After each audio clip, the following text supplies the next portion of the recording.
Good morning, listener. Good morning, viewer. We're ready to make your day. Would that be a way? Make my day, Oh, punk? We'll make their day. my day, punk. Okay, pal. But Uh, Eastwood is not dead yet. yeah, you didn't say the Eastwood was the manager for yeah, the boxer. Yeah, Barry you're talking about McGuigan. the other Eastwood from America. Uh, Okay, talking of America, you've just given me some news which I wasn't aware of, and that is that Sinn Féin are not going to attend the St. Patrick's Day celebrations or meetings in the White House this year. Did they give yes. reasons They, for it, Pat? they just announced it this morning, and I saw, and as we speak, so this is early in the morning. So I think they said they're going to develop it later on in the day. But basically, Michelle O'Neill's and Mary Lou McDonald have both said they won't be traveling. They said they're referring specifically to Gaza and the Trump stance on Gaza, that he's going to move 2.3 million people out to make way for some, and let me swear here, some fucking Riviera on the sea there.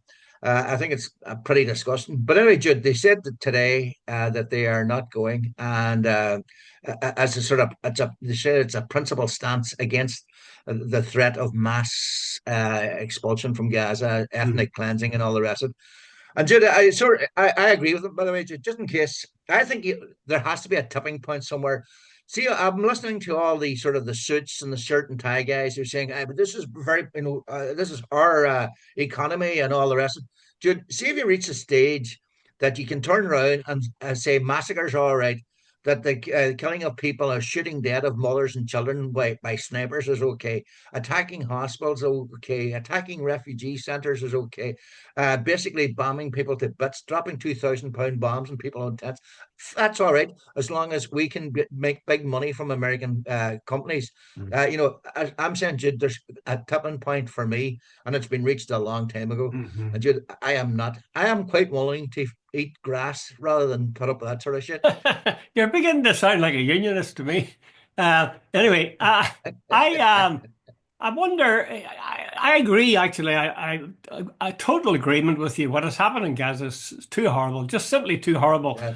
to let it pass. And this is one clear way of doing it. Now, there are people like Neil Martin and company who would say, "Well, look, I'm going to go there because I'd be able to tell him you guys are going to stick in the shadows, and you're not going to come out and say to him, have you Of not got course, the that's what he's courage going to to say say. to him?" My point is this: There's, Do you think Trump is going to influence one bloody bit by either Micheál Martin's attendance or Sinn Féin's absence?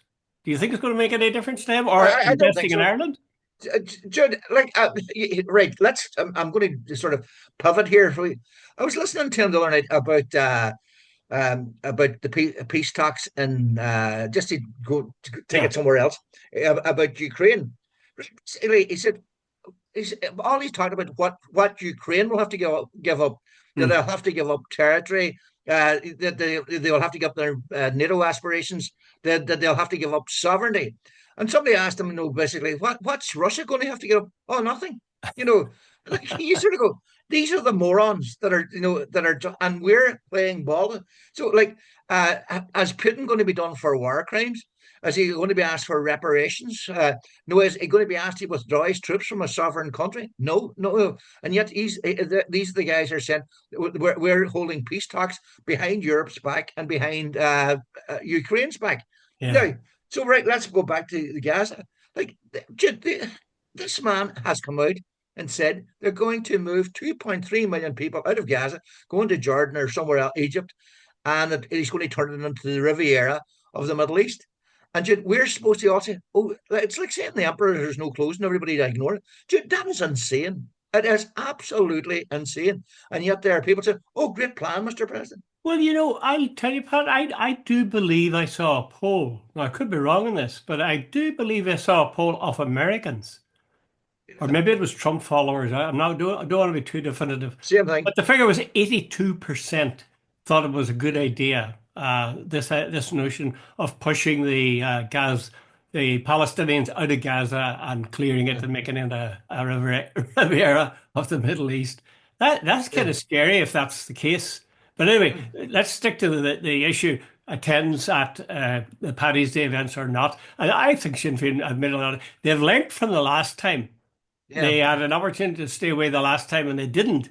And now they really have an opportunity not to go, and they're grabbing it, I think, and hoping that that'll, as it will, people will remember that when they've forgotten the fact that Sinn Féin did go last year.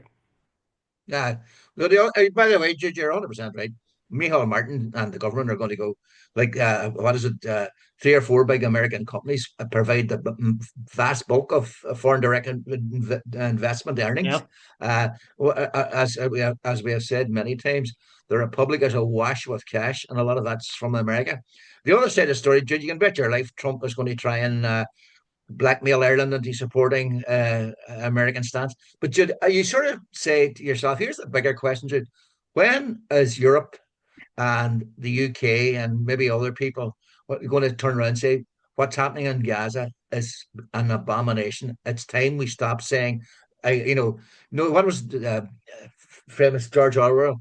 The final command was ignore the evidence in front of your eyes. Dude, Hmm. we all can see it. The leaders of those countries like Germany, France, Britain, they all see it. So where have we been told that it's not genocide, that it's not ethnic cleansing, that the plan is not to turn into some sort of development real estate deal for Trump and his billionaire buddies? No, Well, we all know it is. I think one good answer Sinn Féin could give, if they're asked, why are you not going? They could say, I don't believe in consorting with people who consort with war criminals. Because Trump, received Netanyahu with open arms and said what a wonderful Yeah, guy he was. Netanyahu is a war criminal. I heard people, yeah, somebody from the BBC talking about Putin and Trump meeting, and they were saying that was horrible. The idea of them meeting, outrageous. And you mean meeting with a war criminal like Putin? Well, yeah, if he has met with Netanyahu, why wouldn't he meet with Putin as well? If the tag of war criminal is the thing that's going to be decisive, it yeah, really is sort of two-faced, and it takes us on to the next item, Pat, and that is the bodies of the Israeli yeah. hostages that were delivered yesterday. And there's been a great kick up about that. They said it was really, really cruel, and Netanyahu was particularly outraged by it. What were your own thoughts when you saw it? I'm sure you saw the clips of it in the No, news. to be honest, I thought it was absolutely despicable. I really genuinely did. The Red Cross asked them, like, these are dead bodies, they should not have been used for political propaganda. Like, the Red Cross asked them to hand them over privately as a mark of respect to the families and all the rest of it. And I think it's a massive own goal by Hamas. If you want to play to the stereotypes of these insane, cruel Muslim type people, it's just grist to the mill for all that sort of stuff. The Palestinians have got unbelievable grounds for attacking the West. Some of the things I've mentioned earlier on, but to use dead bodies and a sort of show and putting guns around them and things of no. The only, and I'm saying this advisedly because it's the only thing I can think of that justifies, and I'm not even using that word really, I'm putting it in inverted commas. They are claiming that was the Israelis killed these people, not them. Now, the Israelis said somebody was murdered, but Hamas are saying that the Israeli bombing killed these people. Yeah. Well, I would agree with you that it is a very unsavory sight to see people using the dead, standing on the coffins of Yeah, the dead to make their point, yeah, I find that a bit revolting. But here's the thing. If you had seen, and certainly if I had seen, those clips of Hamas fighters carrying the coffins into wherever it was they were going to pass over to the Red Cross, and you yeah. had no commentary, I wonder would you have seen that as being vastly disrespectful? It's clear to me that Hamas wants to make the point, you haven't crushed us. Because I mean they Yeah, I know come that. Yeah, really guns on display and their sort of uniform and everything. They really look like a group that haven't been cowed or beaten into the ground. So that was what they were trying to do. The question is, was it particularly distasteful of them to pass over these dead bodies that way? Um, well, as it's been interpreted, I suppose yes, but I'm not sure that it hasn't been an interpretation that's been put on it rather than that it was intrinsic to it. You Well, know, I take your point, but no, Jude. There's no point in me saying something that I don't agree. Like I thought, I thought they should have done what the Red Cross. Jude, there are other opportunities to show that they're not crushed. They've had plenty of those as well. You would know, you have I spotted think that, Pat, if using they dead. hadn't, if the commentary hadn't guided you to that? Would you have said that immediately yourself? No, Jude, I still would have said the same. The Red Cross asked them to hand them over privately, Jude, and they made a big song and dance.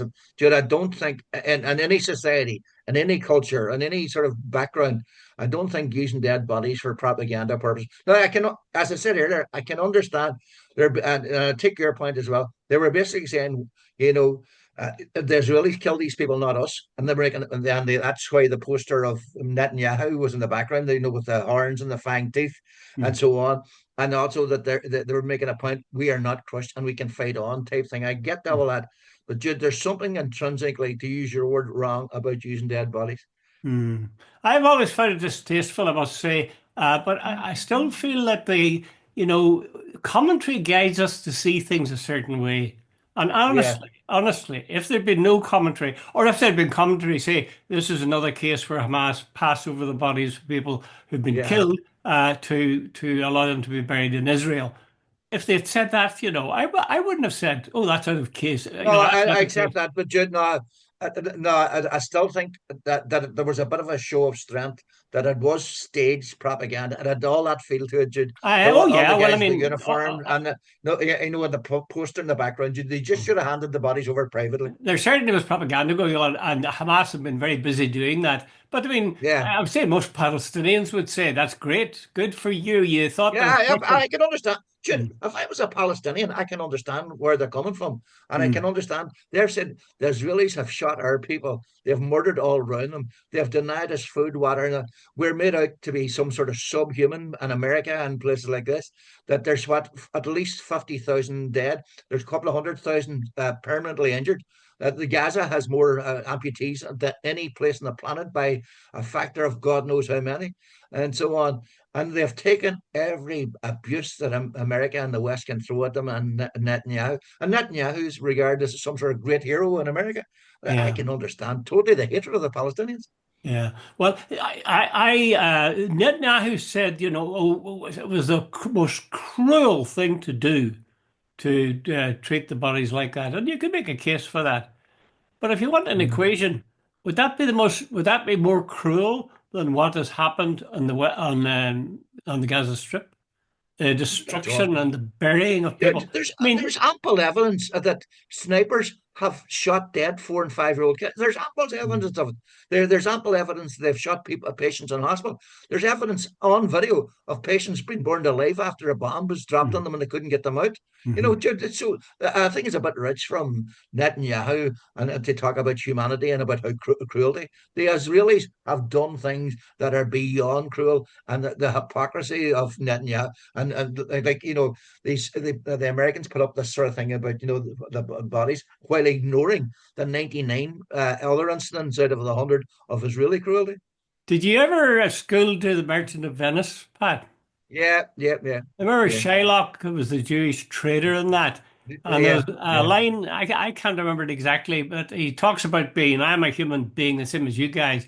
And I do. I not he bleed says, you like you bleed spit type on thing. me and, think me. He Uh, says something to the effect of, you teach me, you give me instruction, and it will go hard, but I will better that instruction. So, in uh, other words, you've shown me how to be nasty by the way you've treated me. I'm telling you now, I learned from that and I'll be twice as yeah, nasty back. I would say yeah, there yeah. must have been something of that in the thinking of Palestinians. Yeah, well, Netanyahu wrote, Jude, I remember reading there quite some time ago. He said the lesson this time has to be so harsh and so unreasonable it'll never happen again. Like he's on the record as saying that. Well, do you think, I mean, do you think he might be right? Do you think No, there Jude. might be No, Palestinians who say, oh my God, I no, wish Hamas had never done that? no, Jude. You cannot build something on injustice or unfairness. And the Palestinians have been treated abominably. They have been treated unfairly.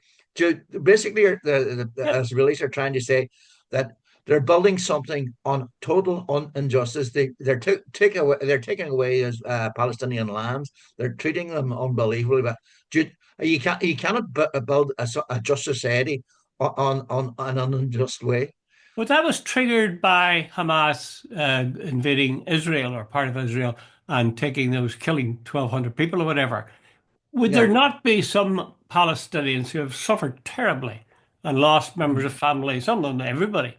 Uh, would there not be a number of them saying, the price is too high? We don't like the state of Israel either, but you guys should have done that because of what you did, we're suffering now at this awful scale. You don't think that would Yeah. have got through to any of them? Yeah, but here's the thing. But the Israelis, there was like 6,000 Palestinians killed between 2008 and October 6th, 2023. So, and the Israelis have bombed Gaza on at least two, three occasions, big time, flattened the place, and so on. So the Palestinians, their rights have been trampled on for a They very long have, time. Pat, but Pat, the level in which their rights have been trampled on is far, far greater this time. You say Yeah, 50,000 dead. absolutely. There's Yeah. always these killings of Palestinians, but this is, really on Well, this steroids. is Plus, this is industrial killing. yeah. That's the level it's at. But it would not, for that very reason, would there not be Palestinians who would say, "Oh, I wish we could stand up to these guys, but you shouldn't have done that." Look at that. Look at the pain we're suffering. Of course, there are. You know that's human nature. Or I'm would sure well, there's I quite a don't lot. know. I'm just wondering if that's human nature. I wonder if it isn't the case that it really gets deep in, as I think it might be the case with the Jewish people, that they suffered so much during the Second World War, the concentration camps, that they have developed an attitude, kill or be killed, and we're not going to be the ones that are going to be killed this time. Yeah, well, that's exactly, but it's so over the top. But it's like it reminds me of Martin McGuinness saying to me one time. He says, Pat, in any society when there's injustice, he says there are various groups. He says there are those who will sort of try and work with the oppressor. There are those who will remain silent, and then there are others who will oppose the injustice. What do you call the people in Norway? I can't even remember the name of the people who sort of acquiesced and all, Quislings. He Hmm. said like during the Second World War where they were known as quizzing, and he says you either accept injustice and work with it, like he says a lot of people in Northern Ireland did know the Castle Catholics type, or you fight against it. Shouldn't you don't have to agree with him, but that was his analysis. Hmm. Hmm.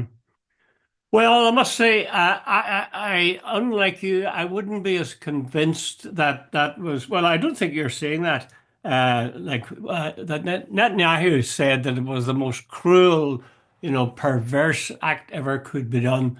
Well, I mean, Yeah, you coming from know, him, I tend to think of Boris that would Becker. nearly I think coming from Boris Netanyahu, I think most people will see it as a hypocrisy that it truly is. Yeah, Boris Becker said after his mammoth game where he lost it, he said afterwards, nobody died out there. And Uh, uh, that's uh, true with there. And the same thing happens with regard to the passing over of the bodies of those people. Nobody yeah. died; they were dead already. So the Yeah, question of how yeah. you No, handle Jude, the bodies. what it is, it's not, Jude, it's the lack of respect for the dead. That's what my point is. And Mm, I thought, and mm, I'm still hold firm mm. that it shouldn't have been done the way it was done. Yeah, They yeah. were dead, but they Mm. shouldn't have been used for propaganda. Yeah, yeah. Okay, okay. Let's go on from the deaths and the funerals and the acceptance of the bodies. By the way, just final question: do you think that the Israelis are telling the truth when they say that these people were killed by Hamas before the bodies were passed over, or do you And think? I wouldn't believe that they have lied so much. Jude, let's get a simple example. Remember the Al-Aqsa Hospital? They put out all this stuff saying they didn't bomb the hospital, they didn't do this and so on, and denied it, right, left, and centre.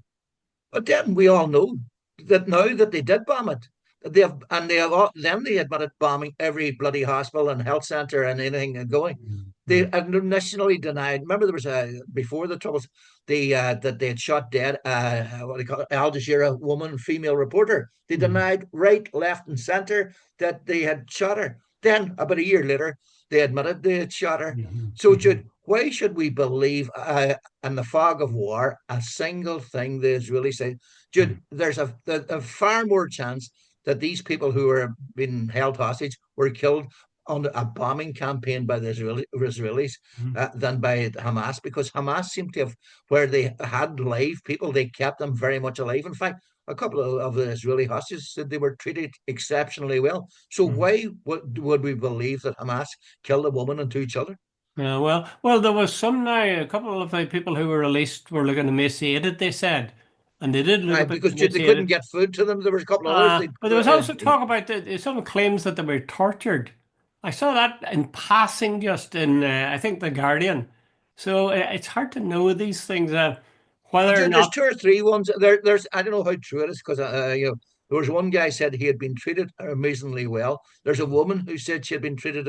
She said they told her, "Look, we're not out to hurt you. We won't be hurting you," and so on. And I firmly believe, until the evidence is uncontradictable, that they didn't, because, Jude, it was very much in Hamas's interest to keep Yeah, hostages yeah, alive. So I absolutely. don't buy this. Now, Jude, I could be wrong, but on the basis of probabilities.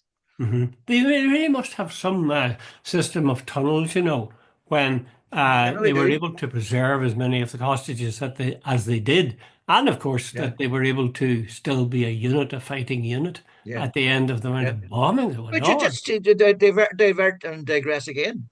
Apparently, about 2 weeks ago, the one of the commanders of the IDF, admitted they had given bereavement services to something like 5,900 Israeli families. Well, bereavement means death. Hmm. So, is there 509 Israeli soldiers killed in the conflict? I find it a wee bit hard to believe, but you see, the Israelis are trying to keep saying that that they're winning the war right, left, and centre, but there has been, I know, a lot of conflict, a hand-to-hand fighting, and all this sort of. So, like, are they keeping the numbers down?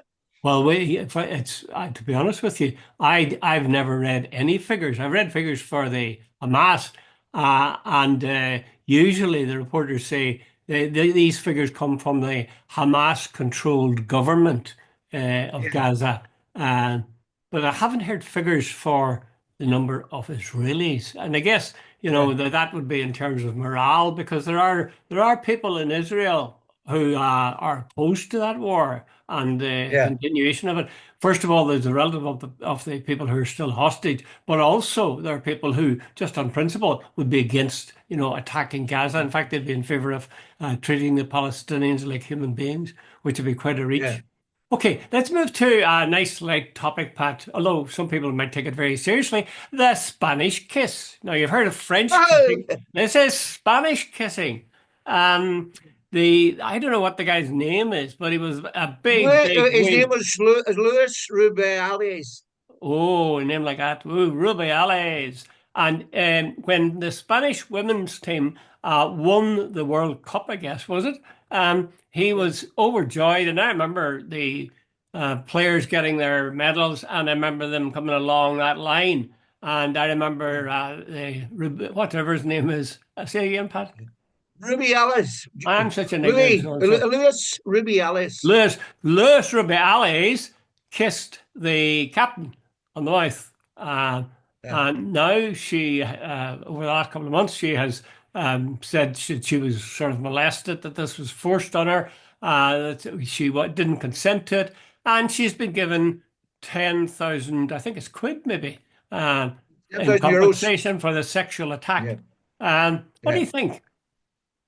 Jude, someone. Without question, this is one of there's absolutely two rights involved here, and I'm going to get right. Let's talk about Mr. Rubiales. Uh, I was watching it the day they won the World Cup, so Jude. did I. He was jumping around for joy. He was Mm. over the moon, etc., etc., etc.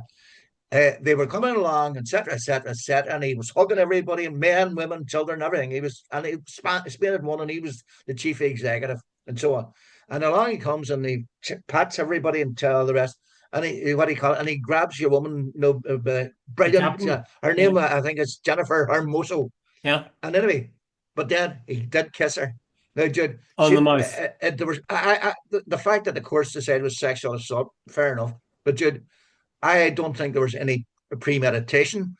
It was done in wide open spaces. It was done in front of cameras. The man was dancing with delight and so on. And I don't think he was thinking whatsoever. I don't think there was any intention. But then the other side of the story is he shouldn't have done it. Like, what do you call her, Hermosa, Jennifer Hermosa, like, he, she said she felt he's just kissed me on the lips. He's my boss. I'm uncomfortable, but I can say or do nothing about it, because it's in public, etc., etc., etc. So he crossed the line.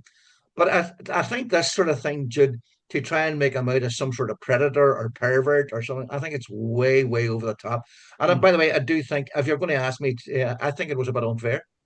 Do you think he should have been fined 10,000? Jude, well, possibly, yeah, possibly. But Jude, Yeah. but on the basis of the event, the circumstances surrounding it. Now, I'm not justifying what he done. I'm not. But what I am Mhm. saying is, Jude, Jesus, to try and sort of portray it in the way some of the Spanish media. But Jude, it came against the background of that whole Me Too movement in Mhm. America, and it came Mhm. against the background there and about sexism in Spain. Jude, there's a big macho culture in Spain about the men can walk around and do whatever they want, Mhm. and Mhm. I think that was the real point. Well, you see, in some ways, I see it comparable with that what we were talking about earlier, the passing over of the hostages, the dead bodies of the hostages. That if Mm. there hadn't been that commentary and that, like at the time, actually, none of the commentators said anything about, oh my God, what has Yeah. he done? They said, oh, he's overjoyed, and they just, they passed it off. And it was only later that it was seen as being something very bad. Yeah. And most people now weigh in, and certainly the pundits in the newspapers say this macho culture's got to be scotched, and this is an example of it. And she says she didn't give him permission. And I think, Pat, to put it in one word, bollocks. Really. Uh, I really think it's bollocks. I take all the point you're making. And I think that certainly there are men, and a lot of men, who do kind of bully women into doing what they want sexually. But mm. my God. You see, if you By the way, say, he do had you to actually say, follow? Pat, he had to say, sorry, let me Yeah. just say this. He No, had to no, go ahead. say uh, whether he had been given permission to do it. And he said Yeah. that he had. He asked her if it was okay if he kissed her. I think he was lying. But He's I definitely mean, lying that, Jim. think of the many women you've kissed in your life, Pat. Yeah. Did you say in every time you did it, and especially when you kissed them in the mouth, did you say, "Do you mind if I kiss you on the mouth"? Yeah. Not a hope in hell. But Jim, here's the point. I I'm think had serious he about handled that. it, That's a very important point because Jesus, aye, but hold on. you- Let's back up here. Say he had it turned around and said afterwards, look, apologies. I got over exuberant and said, wait, let's one other thing. I'm pretty certain she put her arms around him, around his waist as well. So she wasn't sort of repulsed or anything. It just is down to the issue about what right had he to kiss her in the mouth. That's really the issue. But here, the whole jubilation thing. But basically, Jude, I think uh, the background of the whole thing is it was done on the open, Jude. Had he said, look, at the time, it was the way he handled it. He basically tried to coerce the wee girl that he said was consensual. And had he just said, look, hands up, my apologies. I was over exuberant. I was joy on my part. I apologize to that wee girl. And I think I've been forgotten about. But he tried to do the match. I know it was consensual, bugger off type thing. And I think that got up the Me Too movement. well, Pep Guardiola, when Manchester City were winning, he used to kiss his players all over the place. Okay, I don't remember him kissing them on the lips Whether it or was consensual or not. well, they certainly why they didn't have time to give their consent, but he was so delighted, and it seemed to me actually I thought it was a kind of a touching gesture, and I'm not sure. I'm not sure that I don't see the man you're talking about in the same light to an extent, although it's different when you're kissing a woman. Aye, but he said, you know what I think the thing about it is, I think there was two issues like riding at the same time. Basically, had he just kissed her, it'd been nothing. But it was all this thing about the sexism and that's what was rife at the time about sexism in Spanish sport, about the Me Too movement. And here's another example. At another time and place and in a different context, and it would have been passed over as nothing. I must say, maybe they're right. I've been the side of women to be, they get bullied far too much, one way and another, I think, by Absolutely. men. So I would certainly side with them that way. But in this case, I think the implications are sort of scary because it's to my mind, it's impossible if you had a romantic relationship with a woman or sexual relationship that you would have to ask her each time you were going to kiss No, her. but Jude, see, I know, Jude, there was no romantic relationship or Good emotional point. Good relationship point. on this Well, it's still occasion. just kissing a woman, though. It's kissing a woman. I know. Hey, but Jude, come on. And me and you, well, Jesus, it's a long time since I went out with anybody other than the wife. But, but Listen, 50 I went years, to like, boarding school. but you just don't go around kissing somebody full on the lips without their permission. Like, Well, Jude, you if I went down the see, street and met some wee girl, well, you see, like, but I would expect to get charged if I did it. yeah, but he says he knew this woman from way back, and they were colleagues, sort I of would thing. she he might have well have done. Was she Hmm. the captain? But anyway, she was the She star was the player, wasn't she? captain. Yeah. Was she? Um. I can't remember now. Yeah. I worry. I worry about the relationship between men and women. But then Jude, that's that's just why me. Jude, it's so you're dead right. There's a whole lot of things going on now, Jude. Everything's been turned into nearly the battle of the sexes, and I'm not sure this was I don't think this one was the worst, the one that they should be hanging the whole thing on, because Jude, Mm. I don't think it was Jude. I'm going to repeat myself, but it was done on a one-off occasion and full public view. There was no premeditation. The man, you watch it. Anybody, even if some woman who's going to accuse me of sexism, I advise go watch it and see if you think this was done in any way other than in the midst of joy. He clearly believed there was nothing wrong with what he was doing. Otherwise, he Yeah, wouldn't have exactly. done it. As you say, with the Yeah, cameras like, rolling. and Jude, it wasn't a sexual assault. It Mm. wasn't done in a pervert way. It wasn't done in a predatory way. Mm. So, like, it was, that I think I'm going to just repeat myself, so I'll shut up. Yeah. Oh, well, don't shut up completely. There's another single item, and that was one that was on Nolan last night or the night before. We always record him because he's he's on too late. One of the items that we dealt with was school uniform and the Yeah, cost of it, and was it a good idea, and so on. And most people, in my experience, say, "Yeah, school uniform looks nice," and you see them all together at the bus stop, and they identify with the school and so on. Would that be the line you would take, Pat? And does it prevent this kind of rivalry, particularly between girls? That I'm going to turn it back, and you're the guy who spent your life in academia and schools. What do you think? Well, I did it well. In St. Columns, you didn't have to wear a uniform, but you could, and several day boys did. And I think I might have had a blazer at one stage. I can't remember, but it wasn't compulsory. Yeah, But yeah, in schools now, it is pretty well compulsory. And the grounds are given is they don't have girls competing with each other to have the nicest clothes and so on, and it identifies them with the school. I think that's rubbish. And I'll yeah. tell you why. I think if they really believed that, they would get the teachers to wear a uniform as well and really have a unified school. And there isn't a chance in hell that the teachers are going to wear a uniform for the school. They might like the school, but they're not going to wear a uniform. And the other thing is, I taught in Canada, and kids, I used to tell them about the schools here and how everybody's the same uniform. Couldn't believe it. They all wear the same clothes. Well, why is that? And I tried to explain, well, it's a sense of unity, and and they said, it's terrible. Mind you, they themselves, who could wear what they wanted to, the vast majority wore the exact same clothes, Yeah, jeans and a t-shirt. And some of the t-shirts were bloody outrageous, and there was yeah, other problems. But it was clear that schools could run, and that there wasn't this fierce competition between the young girl or the young women, girls, whatever you want to call them, as to who could dress up the most. I think that I really think we should stop it. It's like hair, length of hair. That's another thing. They spent ages going on, chasing guys and sending them home because they haven't got their hair the right length. I think that's daft. What do you yeah. think? Yeah, what came to mind is my son was teaching, I think, in London somewhere, Yeah. and the school had a policy, and I remember him telling me a story. But he like my son, who would be fairly liberal, actually agreed with the uniform. He said, he said, "I'll give you an example." He says, "This day," he says, "this guy came in, and he had a real everybody was supposed to wear the same thing, and this guy came in with either Manchester United or Liverpool top, a real Hmm. expensive thing." And the principal says to him, "Hey, come here, son.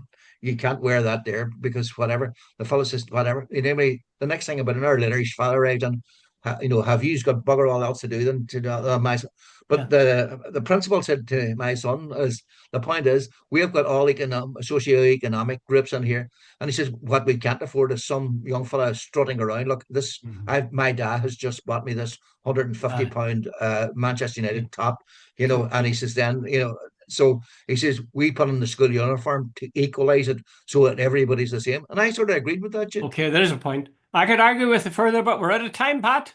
Thank you very Okay, much. Jude. You have ended my week on a happy note. Okay. On that Enjoy the note, weekend. bye, Jude. Or Enjoy as your they own. say in the Bye, Jude. barbers, have you anything lined up for the weekend?